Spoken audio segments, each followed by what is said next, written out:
ஜெயிக்கிறதுலாம் ரொம்ப ஈஸி. மறுபடியும் சொல்கிறேன், ஜெயிக்கிறதுலாம் ரொம்ப easy. Claps, celebrations, likes, followers எல்லாமே வரும். ஆனால் எது தெரியுமா ஈஸியாக இல்லை? தோக்குறது. தோத்துட்டு திரும்பி தொடங்கின இடத்துக்கே திரும்பி வருது. நீங்கள் போட்ட எஃபர்ட்ஸு, சாக்ரிஃபைசஸ், நீங்கள் சிந்தின வேர்வை, லேட் நைட்ஸு எதுவுமே வெளியில் தெரியாமல் உங்களை எல்லாரும் லூசராக மட்டும் பார்க்குறது. தோத்துட்டு நிற்கிறது அதுதான் ரொம்ப கஷ்டம். But it's actually beautiful. ஏன்னா இதுதான் ரியல் லைஃப் டெஸ்ட். அனைவருக்கும் வணக்கம். என் பெயர் பாலராஜ்மிகா. நான் 9ஆம் வகுப்பு படிக்கின்றேன். நான் பேச எடுத்துக்கொண்ட தலைப்பு வெற்றி ஒருபோதும் நிரந்தரம் அல்ல, தோல்வி ஒருபோதும் நிறுத்தியானது அல்ல என்பது. வெற்றி என்பது ஒரு தற்காலிகமான நிலை என்றும் தோல்வி என்பது முடிவல்ல, மாறாக அது வெற்றிக்கான ஒரு தொடக்கம் என்றும் கூறும் ஒரு ஊக்கமளிக்கும் கூற்றாகும்.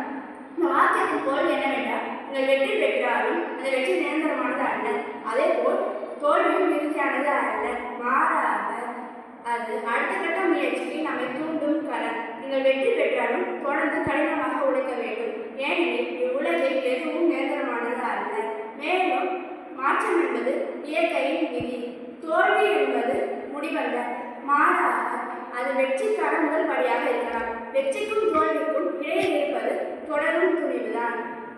உதாரணமாக வின்ஸ்டன் சர்ச்சில் வெற்றி என்பது நிரந்தரம் அல்ல, தோல்வி